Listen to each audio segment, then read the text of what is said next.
Hey, welcome to NY Giants Rush. Your host, along with Michael the Truth Stewart. Thanks for joining us tonight. We have a fun-filled show. Yep. We're gonna do an hour worth of a preview, right, Mike? Giants and Saints. We're gonna spend so much time on it.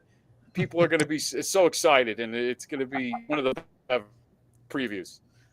Anyway, how you doing, Mike? I'm doing good. I'm doing good. A little chilly right now. I don't know how it is up by Jersey, but down Oh, here it's in the cold. Carolinas, we had a little bit of a winter freeze hit Yeah, us. it's cold. Oh, really? Yeah, it's cold, Mike. It's in the 20s and 30s today. A little snow coming up North Jersey. How about Mm. yourself in Carolina? How cold is it there? 50? Yeah, the high was 50 today, and mornings were like we had a frost alert all 3 days so far this Oh, week. wow. Okay. Yeah, Okay. Mike, before we get into it, just let everybody know we have Jerry Foley coming on from the Giant Insider. He's going to join us around 7:20, 7:30, right in there. We'll forget the preview at that point, and we'll go into what's happening with the Giants these last 5 weeks of the season. And Jerry touched upon a lot of stuff last night on his show. If you happen to catch the Giant Insider, so those of you that caught it, you'll hear some of the same stuff coming from Jerry. What they talked about with the general manager, the coach, and all the stuff going to be going on with the Giants. But Mike, to start things off, we're gonna get right to it. You want to go right to your truth's yeah, keys to the game?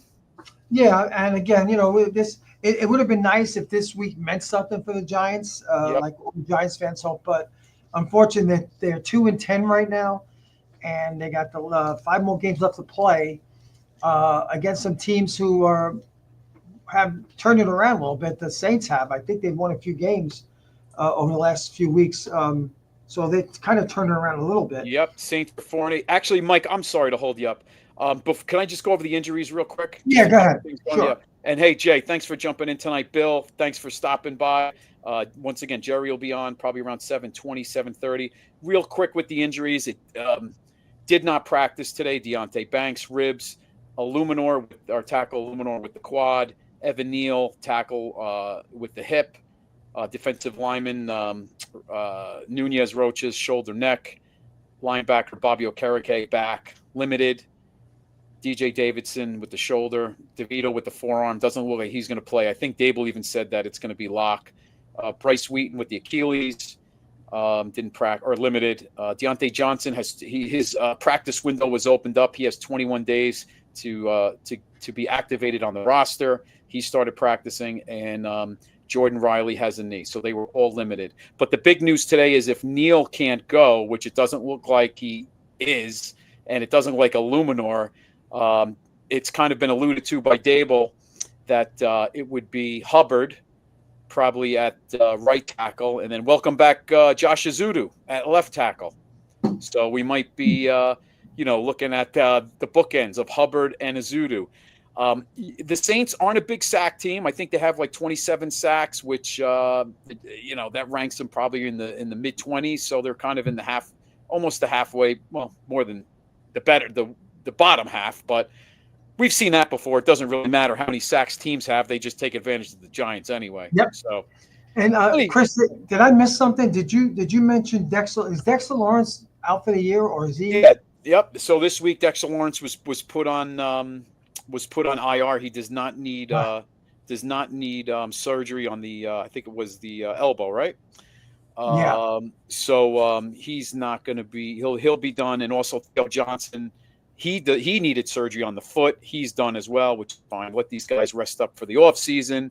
I will say, Mike, if they activate Dulcich, the tight end that I know we talked about last week, who was picked up on waivers from Denver, I wouldn't mind seeing him get a few Yeah. Why not? packages out there. Let's see what he can do, and maybe he gets a futures deal after the end of the season where they could get him on the roster and going into the off-season program.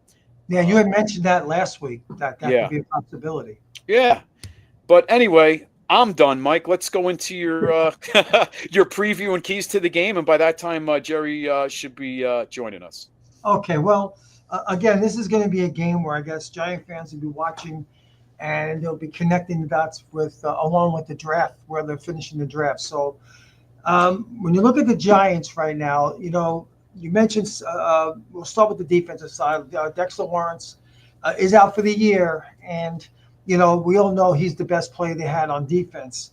And um, the Giants, even with Lawrence, was surrendering 145 yards Hmm. on the ground, even with Lawrence. So now without him, uh, this is something where expect the Saints to try to expose that. So the Giants really have to, guys like Riley. Well, you mentioned Riley won't be playing, right?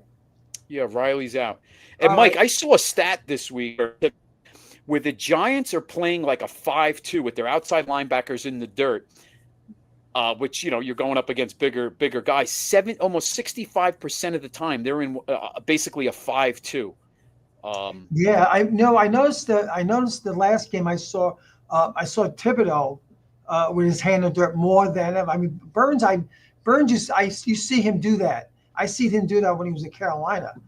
But Mm-hmm. I did see that. I noticed. I didn't really take much of it, but yeah. Now you mentioned, I did notice that. So is that something it's better for the Giants with their pass rush? Maybe he's looking to get a little bit of pass rush because we have been stagnant for the last few weeks. Yeah, I just think they get abused in the running game on the edges because they don't have they can't set the edge well enough with 300-pound tackles in the running game because I think Thibodeau struggles on those outside zone runs, and that's where you Yeah, see he so many big does. He chunks of does. yards. Yeah, he can't handle big bodies in the run. He can't, and that's some of the stuff that that's been kind of a down thing for Thibodeau. That he has a hard time against the run. He has a hard time sealing the edge, and he's really a one-dimensional player. They need him to become uh, more productive against the run. So, Mm-hmm. with that said, I think the Giants are going to struggle a little bit against the run defensively, and hopefully, they can get guys like Chatton. I'm sure he'll see a lot of snaps. Davis is going to see snaps. I don't know who else they're going to have in the interior defensive line with Jordan Riley and Lawrence out. I don't know who else they're going to have. Well, hopefully DJ Davidson can play. Yeah, I They picked mentioned up. him. Yeah, and just a side note, they picked up this guy Durden, who's a defensive lineman, been in the league for only a year. He was with the Rams practice Yeah, squad, played last year like a handful of games, so he's just a body. But you know what? He'll yeah, probably he was picked up from the practice squad, so he is going to be on the active roster. And I would think even with a few days of practice, he'll probably be activated Sunday because they need the bodies. probably, and he's Yeah. a body. I mean, Yep. you'll see these guys all split snaps. So we'll see what happens there. But for the Giants, their defense, they need to do a very commendable job against the run. They need to do something where they don't get taken advantage of because they have been the last few weeks. Um, Drew Lock, how do you think he did in his debut? Well, Mike, he had a short week. He hasn't played since a couple throws there in that mop-up duty game. He was what you thought he would be with the limited time he had to prepare. Now he has an extra few days. He has the whole week. I expect a better performance Sunday. I do. I think you'll see a better Drew Lock, but what Well, extent that is, we don't know. But I think you'll see a better performance than what we saw on Thanksgiving. right, and I agree with you, and I think they need to get a better performance for him. Something where along the lines he's thrown like 220 plus yards, no turnovers. We know that little Mm-hmm. that screenplay was a bad one. He didn't really give enough time for the separation. If you notice when he tossed it, He rushed it, yeah. Oh yeah, Mm-hmm. he rushed it a little bit, and like you said, that could be accountable for his lack of playing timing. But he needs to play a little better, mistake free, and just manage the game, not try to take over or be the main factor in this game, but manage the game.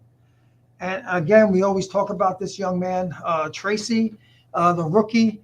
I need to see him have a good game, not only in the running game. I want to see a little bit of receiving from him because he kind of reminds me of Alvin Kamara. I mean, he's a dual threat. He can run, he can catch the ball out of the backfield, and he needs to have a good game where he's getting 100 yards at least. That's what I like to see for him, and that would help the Giants have some kind of a shot against this team. Yeah. Go ahead. No, I was saying, Mike, and to your point with Tracy, we got to see him hold on to the ball, right? Ball security. He needs to be able to get through a game without any fumbling. Yeah, yeah. And this, let's see, how many fumbles he has? 2 or 3? I want to say he has 2 or he has definitely 2, could be 3. Okay. All He had right. Yeah. the big fumble in the Panther game, the fumble last week, and didn't he have a fumble also on a kick return? He was back there earlier on. I don't know. I think it could be 3. Yeah, it might be 3. I think that's why I Yeah. wasn't sure. But you're right. He needs to be a little bit more conscious how he holds the football. And again, I think that's something he'll learn. And I don't think that's a big concern with him. Uh, but again, he needs to be productive for this team. Now, when you look on the other side of the coin, you're looking at playing against the Saints. They went through a stretch where they lost about what was like 7 games in a row, 8 games in a row, if I remember right. Who's that? The Saints? Yeah. Didn't he Yeah, have they had a long losing streak. Yeah. right? But it seems like they've turned it around the last few weeks, and they won a few games. And one of the reasons that because Kamara's been playing pretty well, and he's their dual threat, just as Tracy is. And in the past, against the Giants, he's had some pretty memorable games where he's played really well against the Giants. So I don't think that's going to be any different in this game. I think you're going to see him eclipse 100 yards. And I think you're going to see him get more than 50 yards through the air. I think they're going to utilize him every way they can, and they should. Yep. They should. The kid can play, and the kid's been a thorn in the side of the Giants for many years. Yeah, and Carr has about, I want to say 14, 15 touchdowns. He hasn't passed for a lot of yards, but he's got his couple games with like 275. They had won two in a row up until last week when they lost to Cleveland. They had beaten the Chargers and the Falcons. They beat the Chargers. No, they beat the Falcons and the Browns, and then they lost last week to the Rams. So they won 2 in a row before the bye, and then they lost last week. Yeah, and Carr can throw it. He's got a good arm, and I think he's going to test the Giants secondary. I think he's going to challenge them. I think he's going to attack them. Why wouldn't you?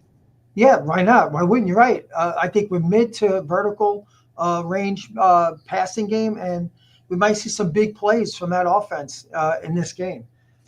And lastly, their defensive front 7. You talked about the Giants' possible tackles for this game, offensive tackles. This could be a get well game for the Giants, for the Saints' defensive front 7 in terms of sacks and pressures. Yep. I think they're going to get a good handful of sacks in this game. I think they're going to put a lot of pressure on Locke to force him to make bad decisions. So it could be a game where we kind of saw last week where he made a few mistakes in throwing the football.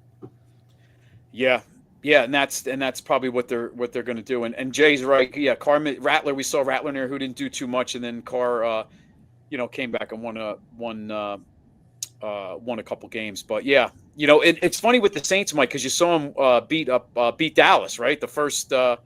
Right, they beat the Cowboys there early in the season, and they went on a 2-game winning streak. They were 2-0, and then everything just fell apart. And then Dennis Allen gets fired, and they're in transition. So it'll be interesting to see. And I know we talked about it off the air that if Derek Carr, if he were to get released, because there is a $60 million cap hit on the Saints with Carr, and they are $62 million currently over the cap. Dead last in the NFL. So be interesting to see if there's any conversation pregame with Dable and Shane. Not that they can talk about anything because they're not allowed, but I'm more looking like the communication, the rapport between them, because Carr would be a target if he were to be let go by the Saints. I would think he would be a guy on the list just because they're going to need a veteran bridge of a quarterback, even if they draft a quarterback. And Chris, you and I talked about this off air. We kind of weren't sure about how the numbers worked, and so if before June 1st he gets cut, if anybody knows, you guys that are joining us, if you know the answer to this, if he gets cut before June 1st, the Saints are going to be hit with a high number in dead money. Yeah, at March 15th they owe him $10 million, so he's going to be before March 15th. He'll be cut. Regardless, I think if they're going to, because they're going to own $10 million anyway, so he's definitely kind of makes sense. 15th. Yeah, and he has the injury guarantee. We said he has $25 million guarantee next year with the Saints if he's injured before Week 5. or Okay. after week 5. After week 5, if he gets hurt, he's 25 million. And Jay, you're right, man. Saints have been dealing with this, kicking the can down the road for years, and they also there's 62 million right now over the cap. But I guess you just keep kicking it down the road, and the salary cap gets bigger and bigger, and so does your cap hit. So that's what Right. they've been doing. They put all that money invested when you had Drew Brees with those contracts and trying to keep that core together, and it's kind of caught up with them now. So that goes Yeah. back to the Drew Brees days with Sean Payton. But you're right, Jay. It's they're in cap hell, as they say. And how does it work if he gets released before that March deadline, Mm-hmm. and a team picks him up? What is the payment? How does that work? I mean, Yeah. do they negotiate something, or I wouldn't think they'd be getting another big deal. I wouldn't. Yeah, I wouldn't because of the expect guarantees, it could be similar to Russell Wilson when he left Denver and Pittsburgh. that. What did he get paid? Do you know?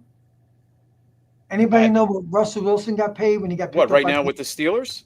But still, yeah, you're Oh, right. It's probably something close to that. Yeah, he's getting. I'll look right now.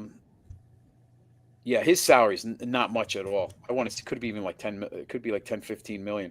Oh, Okay, look so at that. He signed a 1-year, $1.2 million deal because he's making all that money on the guarantees from Denver. That's all he's making.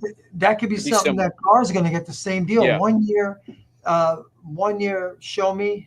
They may do that. Yep. So Well, that Mike, might- yeah.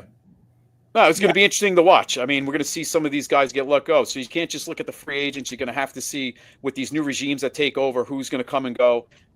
So, Carr could be a guy, not that I'm excited about that, but as a bridge quarterback, somebody that could come in a pro, maybe he's an option. But, all these ifs we're talking about, but the chips will fall into place another 5 weeks as you get into the offseason. And then we'll start. And we also talked about the Giants finish with maybe 2 or 3 wins. What's that mean for the front office? What's that mean for the coaching? Who stays, who goes? Yep. And what a great segue, Mike, because our guest Jerry Foley's arrived right on time. Guess he has nothing better to do tonight to hang out with us. Let's bring Jerry. Can't get enough of Giants talk. Last night wasn't enough. He can't get enough this week. All right, hold on. Let's bring Jerry to the stage. Hey, what's up, guys? Hey, there he is. Going on? Jerry, thanks for your time. Thanks for stopping in. We enjoyed the show last night. And how's everything going? Life is good. Not so much in football, but life's good. Well, Jerry, that's the important stuff, right? No, I know. Right. I mean, we're like, how you doing? Good. But my football team is just. That's it, man. So it's. And to think, Jerry, it's supposed to be an escape for us. Giant games and football it's not an escape anymore. It's torture. Well, I guess that's the bright side, right? Like if your life's good, you don't need the escape as much. But at the same time, yes, sports should be an escape. And right now, you're reliving, the 5th inning of the World Series, a horrific football season, and a Rangers team that's just, shitting all over themselves right now. So, as a Giants, Rangers, Yankee fan in that order, my sports life is in complete shambles. So yeah, you're on the ledge. It's horrible. It's horrific. Yeah.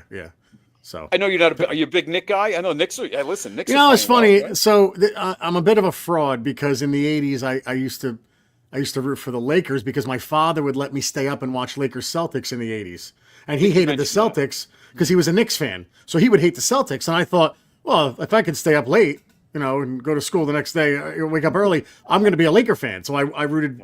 But and then I kind of grew out of it. But I'll be honest with you, watching the Knicks play the Sixers last year, that got me more into it because it was Philly. So I realized how good Jalen Brunson is. I just don't want to be a fraud fan of the Knicks. I'll watch them sporadically, and when the more towards the playoffs when they come, I'll watch them. But I'm not the Knicks are probably what's up, Joey Z and Bill. The Knicks are probably a solid 4th on the list. So yeah. Well, you'll ease right into it, but right.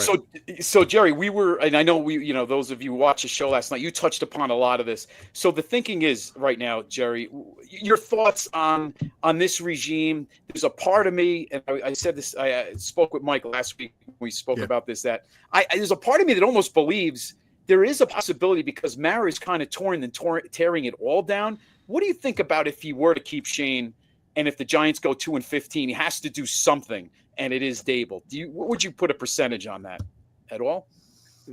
I think they keep them both. Look, there's always a percentage on it. I was saying this last night on the podcast, like, he said it weeks ago, and Chris said you just don't know how it's going to play out the rest of the year. We both kind of agree on that. I said the one thing that actually could just send Mara over the edge is last game of the season. The Eagles need it. Mm-hmm. Saquon Barkley breaks Eric Dickerson's rushing record. And you have Eagle fans chanting, "Thank you, Giants." Like, I just don't know how John Mara can walk out of there going, "Yeah, we're gonna keep going with this." Like, and I'm not. Look, I think that he's gonna keep them both. But is there a scenario where they're gone? Yeah, yes. If they lose the last 5, and that Philly game is an utter and complete embarrassment, I'm just saying I could see John Mara making a change. I could.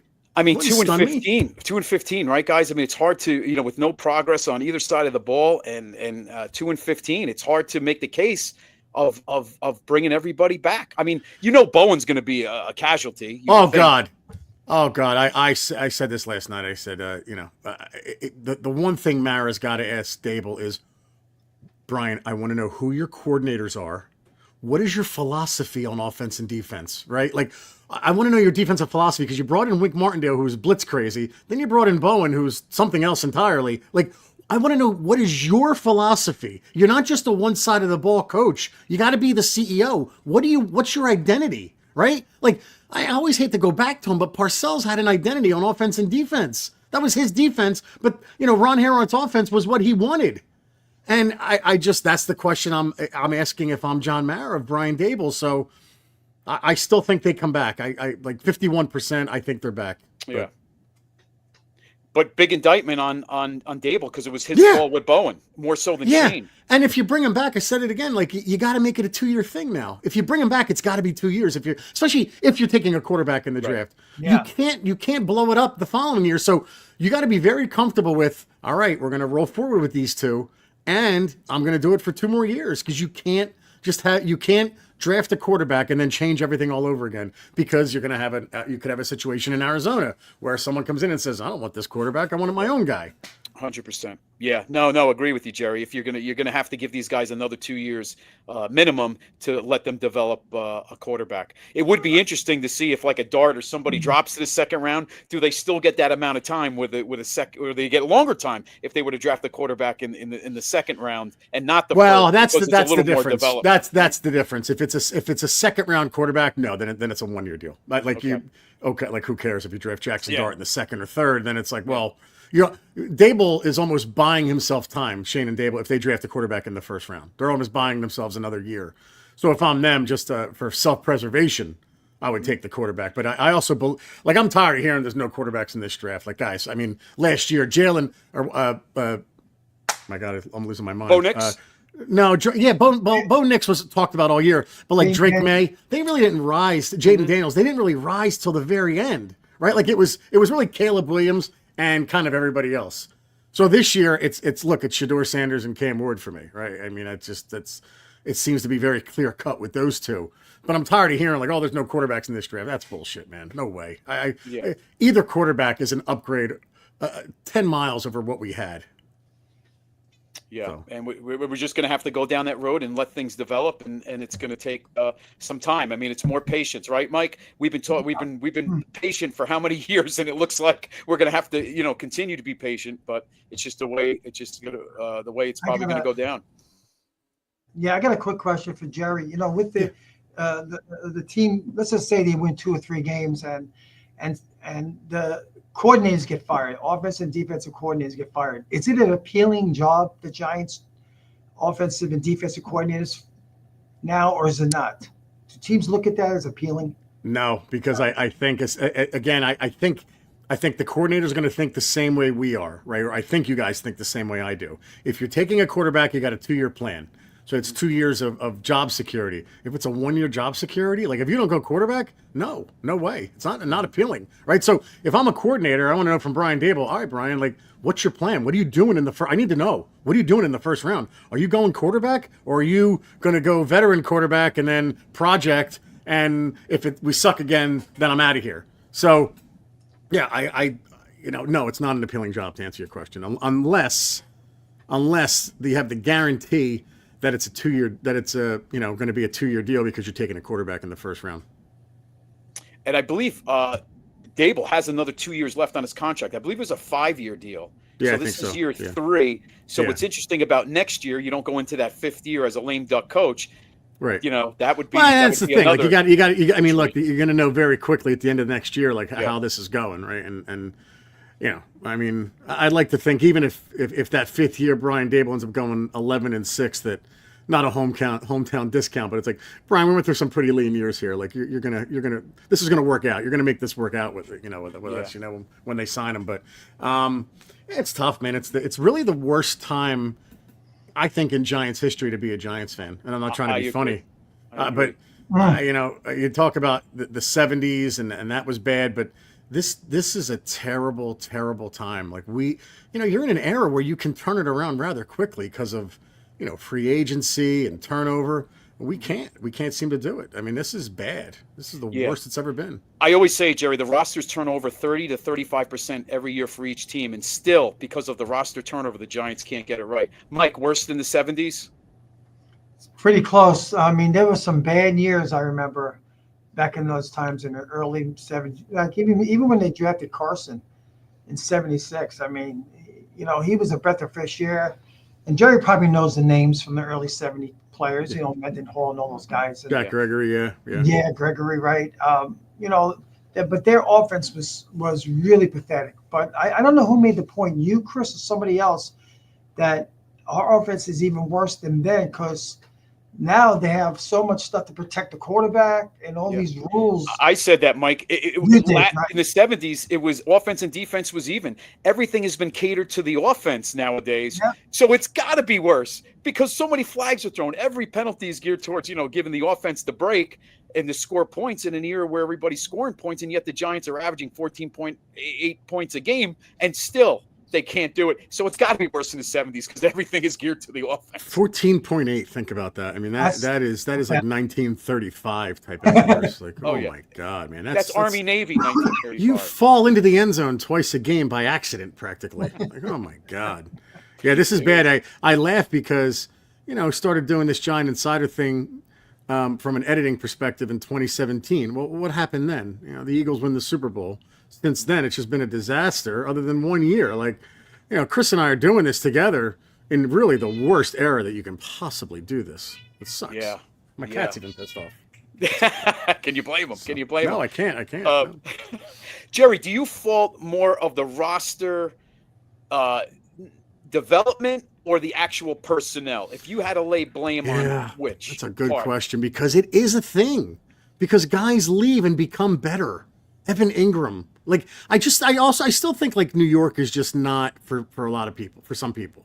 Like, I think Evan Ingram was one of those players, but guys leave here and it seemed to get better.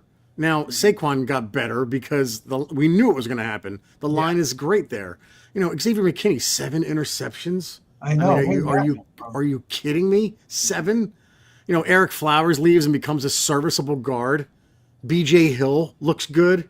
Like, which is a free agent. I wouldn't mind bringing him back in the offseason. BJ Hill? Yeah. Dexter needs somebody. Yeah, but it's amazing that we let him go. We're going to pay more for him to come back. Like, oh my, only us, right? Billy Price. Billy Price. Yeah, right. First round. Even Ben Bredesen. Like, all these guys leave, and they're at least like they're not embarrassing themselves like they do here. A lot of them, It seems to be the story, right? Guys leave, like you're saying, Jerry. They have better years, and then the guys come here and they become invisible, and and they don't seem to play up the expectations. And like I would not be surprised. I wouldn't be surprised if Evan Neal leaves and becomes serviceable somehow. Like nothing surprises me. Like we just have this black cloud over us right now, man, and it's. Like Lawrence Taylor, literally, and I try to explain this to like younger Giant fans, and I was only 7 when they got him, but I got it, right? Like, he was such a franchise changer. Like, they were such losers before that, and they had the George Martins, Harry Carsons on the team, but it was a losing franchise. Lawrence Taylor comes in and turns it around. 1 year they make the playoffs. Like, that's what you need. You need that kind of player who's going to come in and turn things around. Like, it literally takes that. And I've always made the argument, like, I know we're not a quarterback away, but you cannot tell me that when Daniel Jones was under center, especially earlier this year, that the defense wasn't demoralized with, well, we have to pitch a shutout to really get a win here. I mean, especially, after week 1 and week 2, like, oh my God, come on, man. 100%, Jerry. When they go down by 10 points, I get the feeling it's over. We were at the Bengals game. Game. I'm like 7-0. This game's over. We can just leave right now.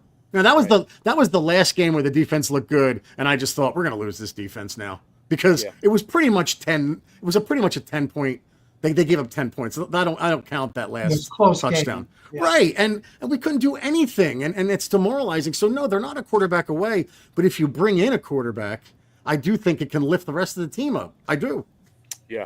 Anybody out there free agency wise or that could possibly be cut that you'd like to see as a bridge quarterback, somebody that could just step in? Oh yeah, look, all the names you guys are probably mentioning. Derek Carr. Yeah. Listen.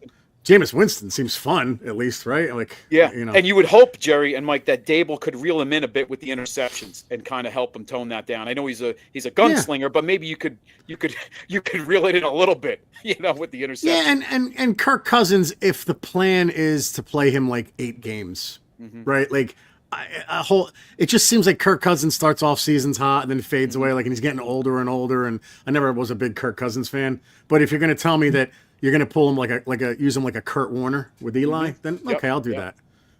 Would he come if you told him that?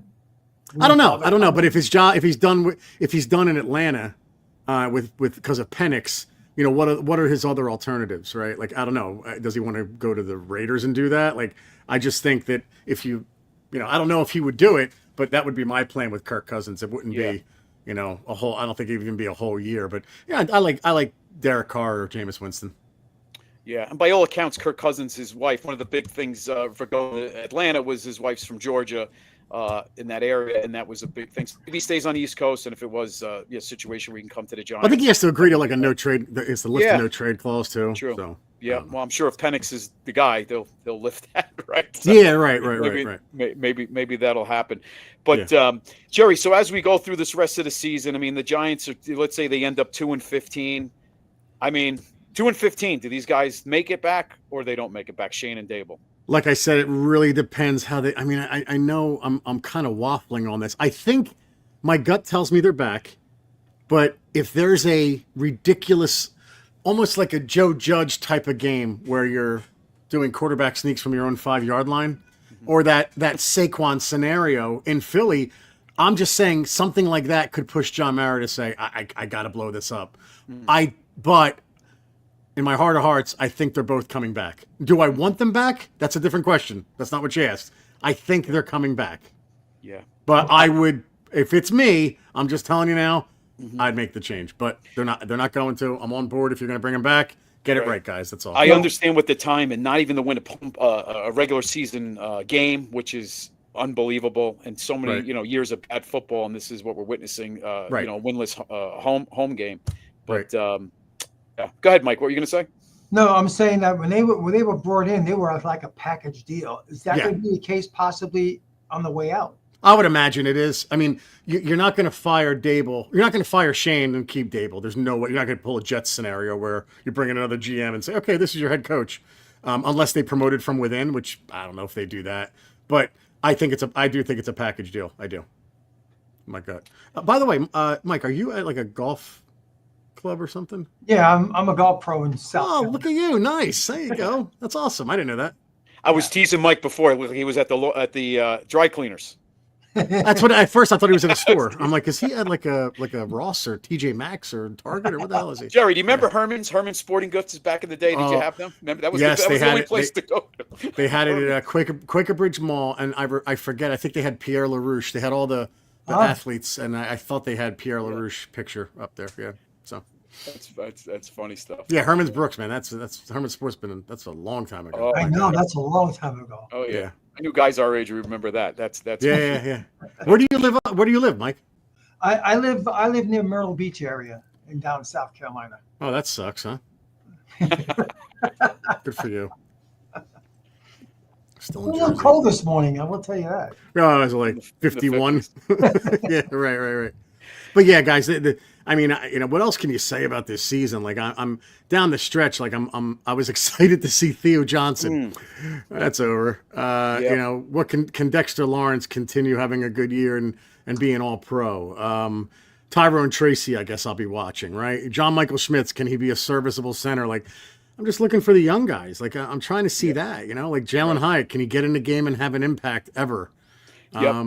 They got to make sure with him before they do anything with him. If they ever let him go, they better make sure. Well, that's again, right? Like, you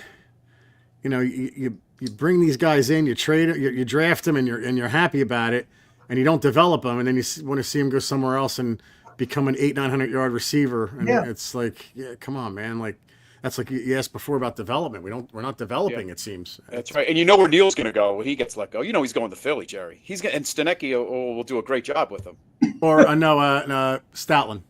Stoutland. I'm sorry. Stoutland. Yeah, no, he's the man, and right, and Philly is a team that can afford to do that, and they would love to rub it in our face. Oh, look what we did with Evan Neal. You guys couldn't coach him. We could.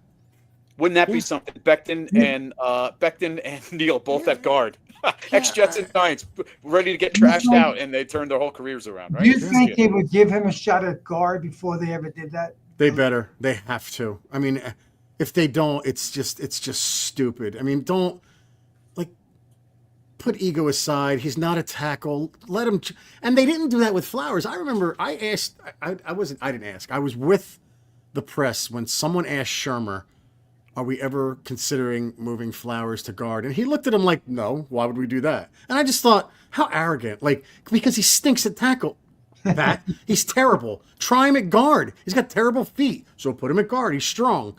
And then he goes to Washington, he goes to Miami, and he has a nice career as a guard. So I think the Giants, I think it would be stupid, actually stupid, if they didn't. And you still got him on the rookie contract, so you might as well use him to the max on the rookie contract. Let him come to camp. You need 90 players, and see if he can make it through camp without getting cut. And maybe he's a cut at the end. Who knows? And then if he's a cut, he's a cut. Yeah, like, you tried it. I mean, and then that's the thing, guys. Like when they took Neal, we were ecstatic because he was rumored to go to Jacksonville at that point, right?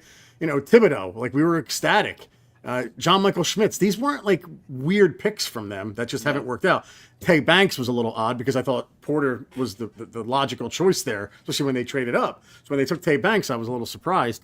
And then some of the other picks in those 2 years, Wandale in the second, I thought that was a strange one at the time. Zudu was a disaster, which was a weird pick. McKeithen, yeah. We always joke that Micah McFadden's like the best player from those two drafts right now. Yeah. And what's interesting? You see a guy like Charles Cross, the tackle with the Seahawks, very serviceable, good job. And it came down to those two, right? It was Cross or probably obviously Neal, and it seems like he's working out over in Seattle. And like guys like Thibodeau, man, I was so psyched when they got him, but I mean, what is he? He's just he's an average defensive end right now. I mean, he's I'm tired of hearing like, well, he's great against the run. Okay, cool. I mean, I want him to get to the quarterback though. Yeah. So I don't know, man. It's just dark times. This last draft gives you some hope, and that's if I'm Joe Shane in my job interview with John Mara about why I need to come back. I am stressing that draft and the cap space that you have now. You're going to have like $62 million or whatever. For sure. Jerry, 3 mind-boggling personnel moves I've seen the past 2 years, and we all screamed about it even on your show last year going into training camp when you didn't have a punt returner. And Eric Gray, who didn't really return punts in college, is put out there, and obviously that was an experiment that didn't work out during the season. He was pulled. But we all saw that, right? That was one. Azudu, left tackle last year. We all saw that. But we gave Brasillo the benefit of the doubt coming new to the team. But you'd think he'd see tape on him that, no, we're not putting him there. But they tried the experiment, didn't work out, pulled. Unfortunately, this weekend, because of bodies, he's going to play left tackle. And then another non-move that hasn't been made yet, which I still don't get when they're 2-10, is you have Eric Gray returning kicks. But then you have Dante Miller, who showed flashes in preseason, has this lightning speed. Why don't they bring him up? And I don't know if Chris has ever mentioned this. Why don't they bring him up to the 53, activate him, and let him do kick returns? Why do we keep having Eric Gray return kickoffs when he has a fumble problem? That last question's a really good one, Chris, because I didn't even think of that myself. Like, I'm so broken being a fan of this team. And these are questions like John Mara needs to ask Brian. Like, Brian, average guys on the street can see this. Like, why are you using Eric Gray? Why did you use Eric Gray as a punt returner? Like, and why did it take till into the season for you to say, okay, he's not very good at it, especially when he didn't do it really in college either. And they asked the kid, he's like, I really don't do this, right? And what was the second point? Azudu, we also him. Yeah. Oh my they God! still Like tried tackle, that experiment, but you tried wanted to last believe year. Priscilla because he's new. He thought he saw something. He could do something. No, but it was something they tried last year too. Yeah, They tried right, Azudu at tackle. right. Like it's like it's almost, you almost feel like they're pushing it on Brasillo too. And like these are Dable questions. These aren't even Shane questions. It's okay. You drafted Azudu. I don't know. Were you smoking crack when you made that pick? But the fact that you're trying him at tackle, it's clear he can't play tackle. Yet you keep putting him there, Brian. Why? And this is why I would move on. I just some of these mind-boggling calls he makes, and I don't know if it's ego or what, but God, you're making the same mistakes over and over, and then you're putting Eric Gray back as a kick returner, and he fumbles there too. So look, man, I understand like drafting a guy and being patient, right? Like Tyrone Tracy clearly has talent, and I said, if he keeps fumbling, we're 2-10. Let him figure it out. Go back out there again, Tyrone. I don't care. Right. Figure it out. Like that's what Parcells told Meggett back in the day. Yep. You better learn how to hold the ball because you're my punt returner. Yeah, right? Week 1 next year, you better be ready. Right. So Tyrone Tracy figure it out, but these other moves he's made, man, it's mind-boggling, and it's disheartening as a fan to keep seeing the same mistakes being made over and over and over again. Yeah. Do you think part of the problem, Jerry, is that Dable is taking on the play calling, and his focus is the offense is so inept that his focus, unfortunately, is all on that, and he's letting a lot of these other little details kind of go to the wayside? I don't like when the head coach calls the plays. I'd rather have my offensive coordinator do it. But, I mean, a lot of coaches do it. I mean, Andy Reid does. There's a lot of coaches that call their plays. I don't know. I like the CEO type of head coach. Mm-hmm. I mean, could it contribute to it? Yeah, but, like, how much was he calling the plays last year? He was making these bonehead decisions too. Yeah, right? Something we know. We know. I know. Yeah, the rumor was he did call them in the Cardinal game. It looked like that certainly looked like in the second half. But as far as the rest of the season, I don't know how much he called the plays. And he's made, Eric Gray was returning punts for a while. Azudu was playing tackle. Like there's still the same decisions made. So I don't know. I don't think so. I don't think it affects it that much. Yeah, and there's a lot of guys on this roster that now that they're 2-10, they should be playing a lot of them. See what they got. Oh, I agree with that too, Mike. I mean, absolutely. There's no reason why. The linebacker might be playing the one who flashed. I forget his name.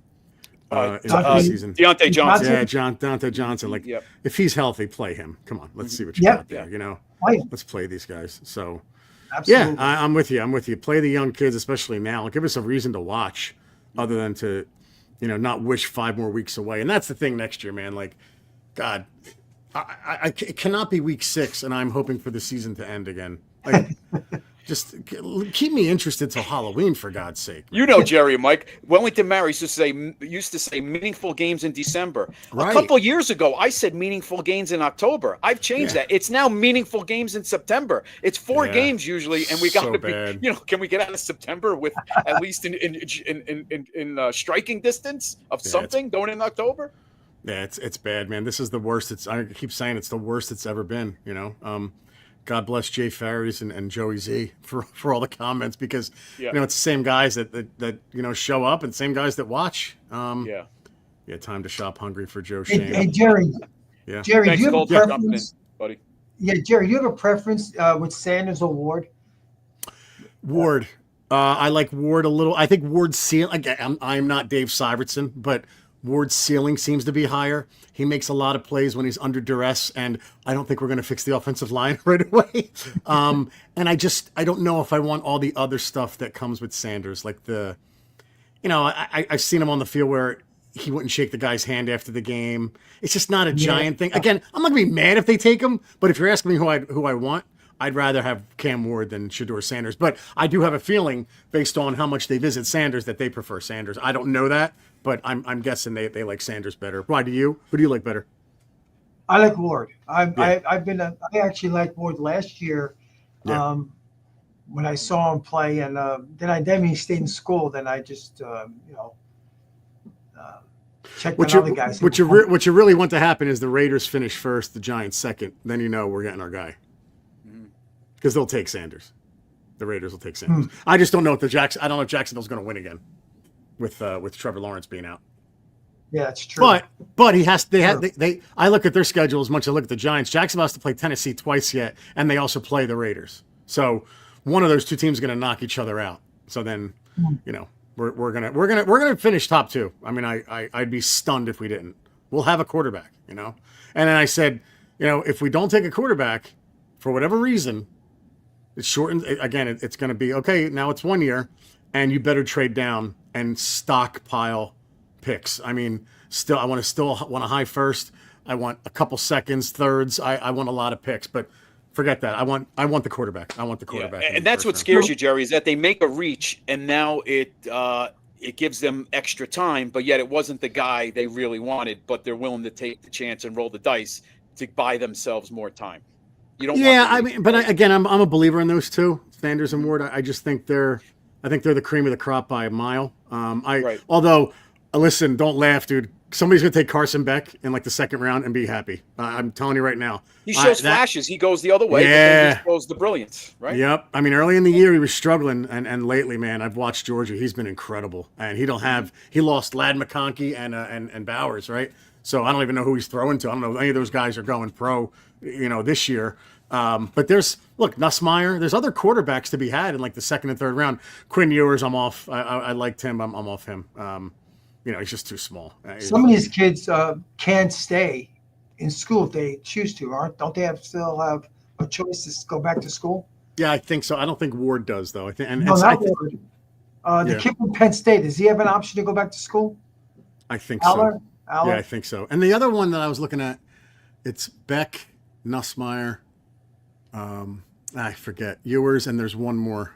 Oh, Milrow. Oh, Milrow, yeah. Milrow's a project. Milrow's boomer bust. I mean, Milrow's the guy that if you have the Alex Smith or the Derek Carr, that might be a guy that is a project. That's a guy who sits for a year and then learns. I still like Milrow. He's got a lot of talent, but he's very inconsistent. And so is Beck. Real cool. Gee, I know. Yeah, Beck isn't consistent, but he's got a lot of talent. But to me, it's Sanders and Ward and then everybody else. And that's why you want to land in those first two spots, because then when you get to 3 or 4, it becomes dicey now with the reach. Because then I'm thinking if I'm 3 or 4, then I'm taking the end from Penn State, Carter, or Graham, the defensive tackle from Michigan. I'm building lines, guys. Building lines. That's what I'm doing. Sounds familiar. Familiar. Yeah, that's what I'm doing. Yeah. Jerry and Mike, hypothetical. This is way out there. Now, let's say they're 2-15, don't win the home game. They get embarrassed. Barkley gets the rushing record, and Maris throws his hands up, and I got to move on. He goes to his savior. He's got clouded judgment, but you know who I'm talking about. Goes to the savior because he has nowhere else to turn. Goes to Belichick. But if I were to tell you, all right, we're not crazy about Belichick. He's his age and he doesn't have Brady and all that. But he brings Josh McDaniels with him. Vrabel's sitting there promising to get the job in 2 to 3 years when Belichick is done. Would you be on board with that type of move? Look at Chris throwing out. That's some scenario. So say that last part again. I'm still stunned by the Belichick. So what's the last part again? Belichick comes in. Yeah. He brings McDaniels with him. He's been a head coach enough. He's not going to get a head coaching job. And Vrabel, who's probably out there, wanting to get a head coaching job, is the defensive coordinator for a couple of years, assistant head coach until Belichick is finally done, let's say 3 years. But he's bringing those two guys with him, and even a Scott Pioli. Let's throw his name in there because Belichick, we know how his drafts are, but he has a little help with a former GM and Scott Pioli. Would I do it? Would you be on board with? Would you be better? Would you be happier with that? With it than just a Belichick and a couple, random guys. Yes, I would. I would be happier with that. It's never going to happen, but I would be. Yeah, to answer your question, I would be happier with that. Yes. I don't think it's going to happen. I'm sorry. Go ahead, Jerry. What you say? No. I look, I like McDaniel as an OC. I don't like him as a head coach. I like him as an OC. I only bring this up because I don't know if Mara's judgment. He's very clouded. I feel like. Well, here's the other thing. The thing you got to remember, and I joke around about this, but I'm half joking. John Mara is a devout Catholic. Bill Belichick's dating a 25-year-old. It's just there's no way. It's never, guys. It's never the optics. Going to. The optics. That is such a good John point, Mara Jerry. cares about the optics. Like, oh my God. He's 70-something. He's dating a 25-year-old. Yes. John Mara would. God bless him. he would Can't have puke. her Like, prancing around the facility at he 1925. would get sick over that. Like Wellington would spin in his grave. Like there's no way. That's a Chris, great third point. from the bottom. Third from the The bottom. That's for optics. you. The optics. That's for Oh you, yeah. Chris. Oh yeah. What's that, Mike? Fourth from the bottom. That's for you. Chris, you're drinking too much? Too No, much baby. protein? I have my eyes drinking too much protein. Yeah. The contrary, called not enough. I need not enough. Not enough. Yeah, I think the Belichick thing has passed, and I also think, there's an element to when Belichick texted Brian Flores by mistake and got the Giants, that whole thing. I think the Giants are probably, I would imagine, a little sore about that. But I also think the optics of that other stuff is just we're good. Would you be happy with the Vrabel as a? Yes, I like Mike Vrabel. I like who his OC was. I like Vrabel. Yeah, and that's the thing. Like, I need to know what's the identity. Whether you're keeping Dable or moving on, what's the identity you want to bring in here? And don't just say, well, I want to run the football. Yeah, so does everybody. I mean, but what's your offensive philosophy, right? What's your defensive philosophy? So I actually liked Wink Martindale's defense. I know it was a little insane at times because I think he would blitz with any one of us playing corner, but I like it better than I don't know what Shane Bowen's defense is. It's just so, it reminds me almost of like Perry Fuels, like rush forward and hope for the best. Well, you nailed it the other night, Betcher. That's what it reminds me of. All these promises and things, and nothing's came to fruition. Mike, what about you? Would you be happy with a Vrabel if things didn't work out with Dable and Shane? Yeah, I like Vrabel. I think he's an excellent coach, and I think he'd be a good motivator for these guys. He looks like a good players coach when he was at Tennessee. I like him. It just depends, like Jerry mentioned, about the identity. Who will he get as an offensive coordinator? Because he's a defensive guy. Who will he get to be the defensive coordinator? You got to have identity. You'd want the staff is just as important as looking for this head coach. Yeah. And now that he's not in the league, I don't believe he's even assistant anywhere. You would think that he has a short list of staff that he's already been in contact because he knows he's going to get a job. It's just a matter of time. It might even be the Jets, but you would think he has a short list of guys that he wants on his staff. So. Yeah, you would imagine all these guys that like when they're looking to get back in, that they have guys at the ready, the coordinators that they're going to bring in, Yeah. But no, I like Vrabel. I think Vrabel would bring a different identity, a different element as a coach. But again, I think everybody better get ready that they're going to keep Shane and Dable. I don't think they're going to move on. So, wow. And then we'll see from there. Then look, then you hope it works, and then it's like, hey, all right, guys. You're not going to go to Ranger games anymore and get cheered. You got to get this right now. The off-field stuff, like when they went to the Ranger games and they showed them on the like, yeah, let's go Giants, Dable and Shane. You guys are awesome. Now it's like, dude, don't even leave the house. Get this right. Yeah, just fix it right. Bring in the right free agents. And I mean, when I say right free agents, I want to see, guys. We need, like, are you serious? When you look at this team, we need 2 corners, probably a guard. A tackle, I don't know, another backup center, a swing tackle, a quarterback, a defensive lineman, another linebacker. Holy shit! Like, and before you know, there's guys. The $60 million. It's done. Right, yeah, and then you got to draft. Like, that's like 8 or 9 guys you need, and you need 2 corners. Sorry, I'm not a Tay Banks believer. I don't know if you can turn it around, man. Whatever. But he's lost all confidence. He doesn't. He's better in man, but you don't even see the dog in him like we wanted to see. But I agree. Chris pointed out, like, also Shane Bowen, like they drafted him to be a press corner, right? And Shane Bowen's defense the other day when they were inside, I think the 13-yard line and playing 9 yards off. Like Chris pointed out, like, what are you doing, it was like flag man? football. It was like flag football. You can't put your hands on anybody. You have to let them, But I'm right with you on that. Yeah. But no, it's definitely going to be interesting to see. And like I said, you said, Jerry, $62 million they'll have to spend. And I think so. I think it's around there. Yeah. So. Yeah. How about here's a question for you. How about Gano? Would you rather go move on? I'm tired of being injured. And you see these young kickers, coming in from college. Yeah. I move on. He's too old. He's not reliable now. Before he was automatic, but he can't get on the field, and then when he does, it's too late. Like, no, move on. He's too old. Sorry. Yeah. Or at least make him win it. Bring in a kicker and make him win the competition in training camp, and that's it. But I'm tired of Gano as well. Tired of a lot of guys on this team. Nice guys. Been here a while, but even like, Darius Slayton, like, let's upgrade there, please. You know, Yeah, I think we will. I think they will at that point. So Yeah, and Darius Slayton, once again, he sees the flashes, but he drops the easy balls, and we've seen too much of it.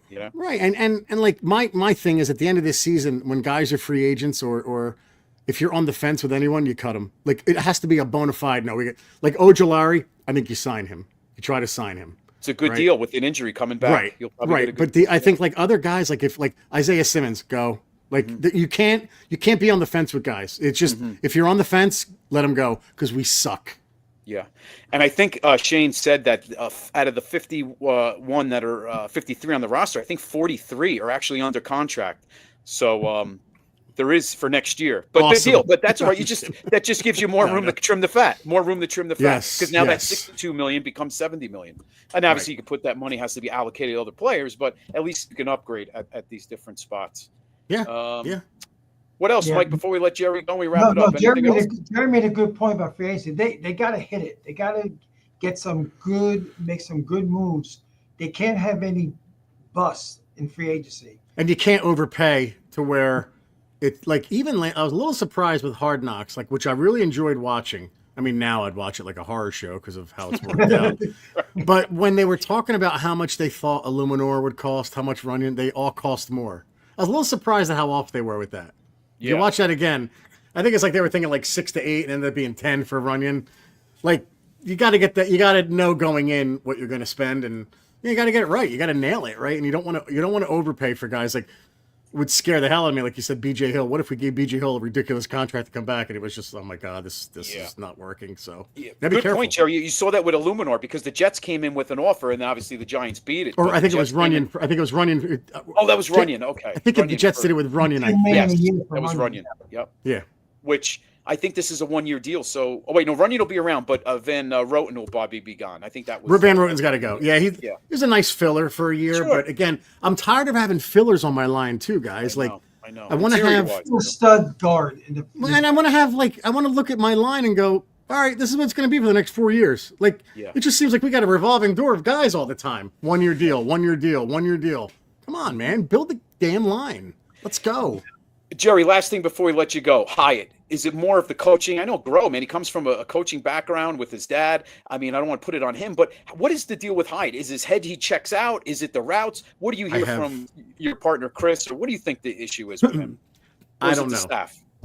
I don't know. I think with Hyatt, unfortunately some of that stuff from college turned out to be true, where the Dallas Cowboy defensive or wide receiver coach said to him, "You know what you are."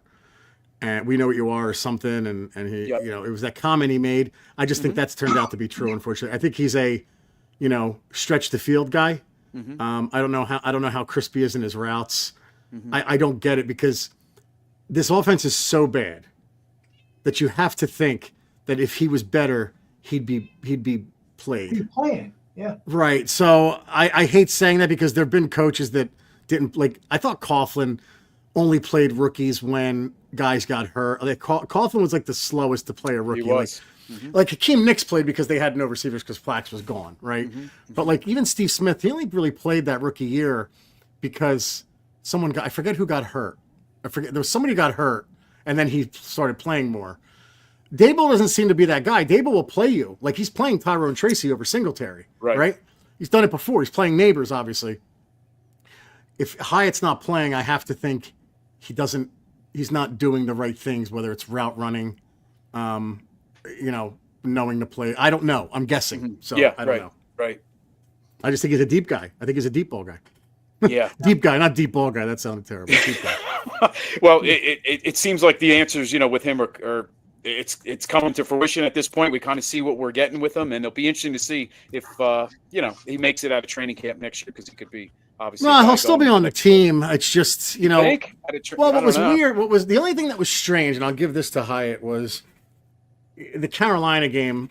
There was an element of is Dable coaching for his job here on that last drive, and Jalen Hyatt, who hasn't really played much all year, caught 4 passes on one drive, and I thought that was the most important drive of the year for you, Brian. He caught 4 on that one, so that's the only thing I just go, yeah. I think the biggest disappointment for me, and I don't understand it, is Dan Bellinger. Yep, I think we talked about that, right, Chris? He went Big from question. a rookie. He went from a rookie who was exciting almost to, okay, now he's got a block because our line sucks. To not even an afterthought in the passing game. Nothing. Ever. No. And we knew Dable coming from Buffalo is not a big into the tight ends, but we haven't seen anything. I mean, we thought that was going to be on a team that can't throw the ball downfield to any of the wideouts. You would Right. think the tight end become more of a priority. I also but think it a really- lot, and a lot of that was like, Daniel, like he just didn't Yeah. throw the ball down the field, right? Like that flea flicker against Carolina. I love that call. Those guys were wide open. We were laughing because Chris was like, I never saw two receivers kind of run the same route, just one long, one short. I said, well, he was hedging his bets that Daniel would overthrow Wandale and it would hit Neighbors long. So. All right. Yeah, I know. I feel bad for Bellinger. Seems like we've had him on the show. Great kid. And That's awesome. Yeah, I don't know what the hell he's happened kind to of him. just been phased out. And maybe with Johnson out, maybe he'll see some snaps moving forward. This could be this. Last thing I would keep saying, Greg Dulcich. What was your feeling out of him coming out of college? Giants picked him up last week. You might see him activated this week because he is on the 53, the tight end. I wouldn't mind seeing a look for him the last few weeks. It's hard for me to get excited about anybody they pick up right now. I know. Like, I mean, I look at it like, okay, we'll see. These last few, like, I hope Drew Lock and Tommy DeVito survive with the tackles that we're going to line up on Sunday. I don't know how much time they're going to have. I mean, you're literally going to have Hazuto and Hubbard, and I don't know which one's playing which side. I don't think it matters. I worry about the health of some of of our quarterbacks. So I don't know if he's going to have time to even. I don't know how much throwing we're going to do. I got to be honest with you. I'm looking at these last five like, let's just get the hell out of this season. So yeah, I mean they picked him up. It'll be cool to see what happens, but I mean, I didn't think about it until you just brought it up, Chris. Last time was the update. I was like, okay, they signed him, and then you're like, oh, what do you think? Well, I haven't thought much about it. Yeah, I know. I just there's nothing much else. I know. So maybe we find something useful going into camp next year. Yeah. So, all right, Jerry. Well, listen, man, we're gonna wrap things up. Anything else you want to add? And you can find Jerry every week with Chris Bisignano on the Giant Insider. Once a week show, probably moving forward now that the season. It's just worked out that way. Yeah. We were kind of busy, and then it's just let's just do once a week.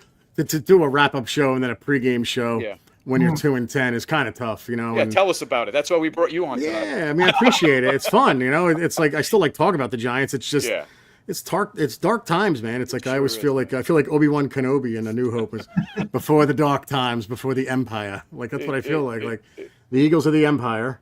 And we're just running through the galaxy, scared shitless, trying to fix things. So I don't know, man.